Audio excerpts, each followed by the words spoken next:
So what was your best decision that you've made as an owner to date? Getting Bill Belichick to come to the Patriots. I gave up a number one draft pick, coach who had only won a little over 40% of his game in 1999. It was a big risk, and I got hammered in the Boston media, but I think we did okay. So that was Robert Kraft at the Fanatics Fest. Asked what his greatest decision was, and he said, hire Bill Belichick. Started great, and then foot entered mouth. As he goes, I took a big risk because Robert Kraft wants to take credit for the hiring of Bill Belichick. Belichick, the risk, in his 5 seasons with Cleveland, had a 36-44 record as a head coach of the Browns. Went 6-10, 7-9, 7-9, 11-5, won a playoff game. Then went 5-11. Was not a head coach for the following 4 seasons, was a defensive coordinator under Bill Parcells, did really well with the New York Jets, obviously was tapped to be the New York Jets head coach, bolted, wrote on a napkin, I resign as Jets HCBB, and became the Patriots head coach.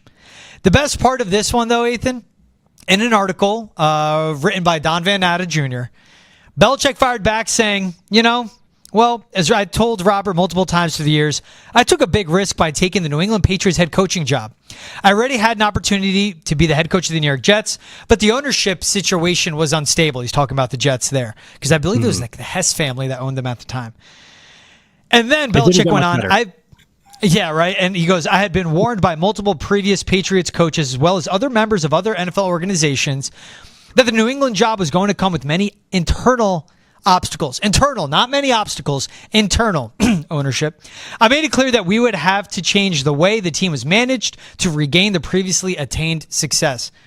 Change the way the team was managed meant he became the de facto decision maker on everything football. It worked out. They won 6 championships. But what's the risk for Bill Belichick? He had a head coaching job, and he left that to become a head coach for a guy who we knew would be the owner. And what was the risk for Robert Kraft? Because the Patriots absolutely sucked.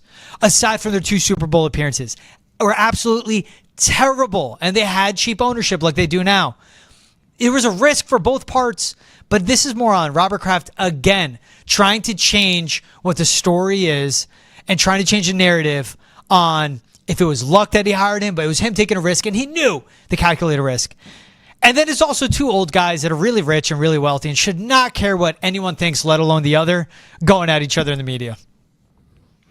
Yeah, this is definitely that. Like you basically took the words right out of my mouth. It's 2 old rich guys who used to be in business together, who clearly split off and went their separate ways, and are just throwing dirt on each other's name in the most low key but not low key manners possible, because it's so obvious what they're doing as they try to tiptoe around what they're doing. It's funny because I'm curious if anyone around them is like, oh, you man, great job, giving Bill a quick little jab on that one there, where it's right. It's very obvious that they're taking shots at each other. It's no real secret at this point here. And the reality is, when you talk about risk manage or just the risks for both sides and what was the risk in one way, what was the risk in the other way, well, here's where I start to kind of look at this. And I should preface this all by saying that I grew up in New England as a non-Patriots fan. That is a story for another time, but I did not grow up rooting for the Patriots. That being said, I got to grow up in the dynasty, watching it from the outside and being able to look in on everything that has transpired over the 20 some odd years that this franchise went through the Robert Kraft, Bill Belichick, Tom Brady era. The risk is that Robert Kraft, at least on Belichick's end, he's not a good owner. And he never was. And I have been standing on this hill and talking about it for quite some time now. And I'm excited to be able to present this argument to everyone today. The reality is, when you look at where the Patriots were when Bill Belichick got there, you had a team that was $10 million over the cap at 8-8, just fired Pete Carroll. They were not going anywhere. And that 8-8 record looks a lot better in hindsight, when the reality is that they won 2 of their last 8 games in that stretch to finish off the season, hence why Pete Carroll was being fired as everything started to fall apart. This was not a good team. And on top of that, I look at what has transpired between the end of Brady's time and then following Belichick's time in New England as the most obvious marker of what kind of owner Robert Kraft and his son are for this team. And that's that they don't actually know what they're doing. And they're trying to just rewrite the story that is this Patriots dynasty and give themselves all the credit, as we've seen kind of happening over the last handful of years now, going back to like the Dynasty documentary or just the books that we've been getting from all of this. The reality is Robert Kraft, the owner, lucked into getting the greatest defensive mastermind in football. And on top of that, lucked into drafting the greatest quarterback and greatest football player of all time in Tom Brady, the ultimate winner, the ultimate leader, a guy that could literally get anyone to buy in. If you needed to have your dog playing on the football field and making scores, he could probably get it done. That's how great of a motivator and a leader Tom Brady was. Like, you could throw anyone out there and they'd be successful. As we saw everything start to end, we get ourselves the departure of Tom Brady, the money conversation, what went on there. Robert Kraft likes to sit there and talk about how, I kept it all together. I kept the split from happening further down the road than it should have actually happened. And he's talked about that at length. But the reality of that is, if you don't have the greatest quarterback of all time and one of the greatest, if not the greatest head coaches of all time and the greatest defensive mastermind of all time in the NFL, that does not continue to work. You don't continue to win Super Bowls. You can't take credit for that, Robert Kraft. That continued to work because Brady and Belichick allowed it. So for me, the way I see it, that's the risk from Belichick's end. The risk is pretty obvious from Kraft's end. It's basically just like you said initially as we started this segment here. Belichick, no winning record. Yeah, he was great as a defensive coordinator for the Giants, won a couple of Super Bowls there. But the reality was, he wasn't a good head coach, at least record-wise to this point. And even just like in terms of the whole signing to be the head coach of the Jets and then just ultimately uprooting himself and no, I'm just kidding, I'm going to New England, holding a press conference in New York to tell everyone about that. Like, that's all questionable in and of itself on top of that. So like, there's the risk there. But for me, Belichick took all the risk because I don't buy into Robert Kraft being a good owner at this point. I think from everything we've seen from the early stages of that dynasty era to what we saw following Brady's departure and Belichick's departure, the backdoor deal with Gerard Mayo, the subsequent hiring and firing of Gerard Mayo, it's been a bit of a disaster. As I put it, Bill Belichick and Tom Brady, not just GOATs, are erasers. They can erase poor ownership. They can erase poor decision-making. And Bill Belichick, especially at the beginning of his tenure, he was everything. He was the GM. He was a personnel decider, had the final say on any roster move made, paying players, all of that, and was a head coach and a defensive mastermind, assembled his staffs, had a great brain trust. And then we saw once Tom Brady left, and then Bill Belichick. It's fair to say his defenses were still elite. As awful and putrid and anemic and inept as the offenses were for 2022 to 2024, his last 3 seasons, the defense still showed up, as injured as they were, as lacking of talent as they were. But Belichick at that point couldn't draft anymore, couldn't spend wisely, couldn't assemble an offense, and couldn't build a staff. But the defense still showed up.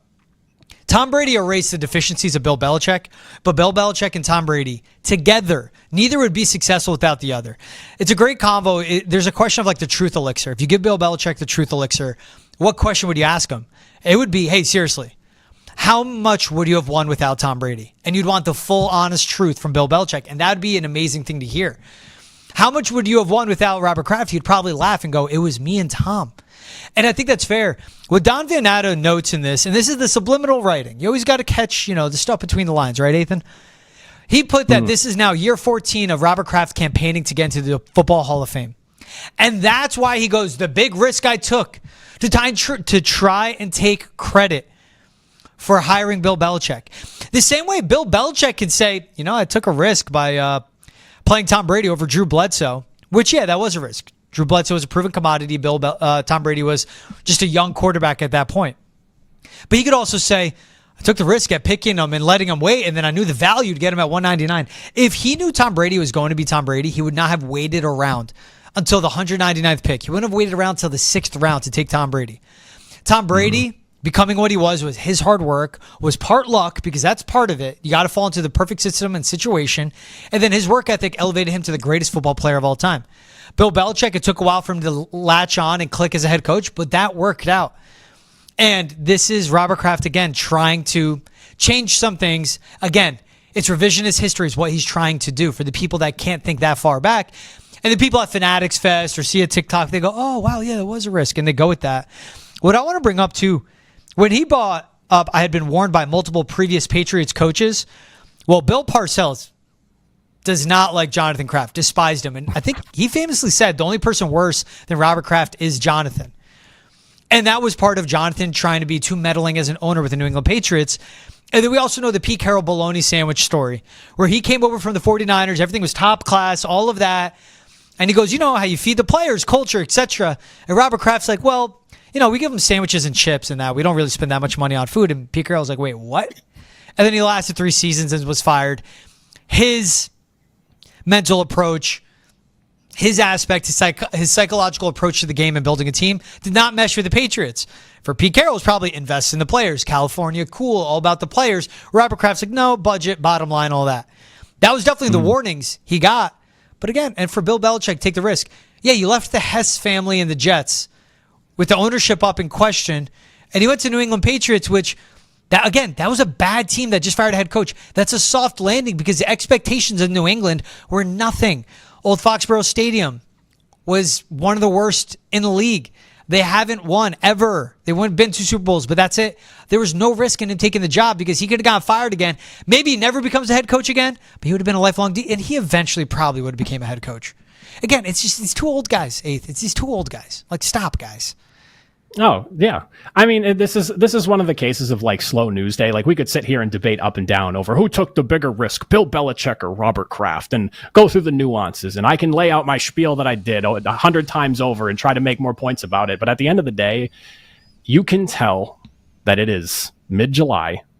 Training camp is just about to start, but not really going just yet.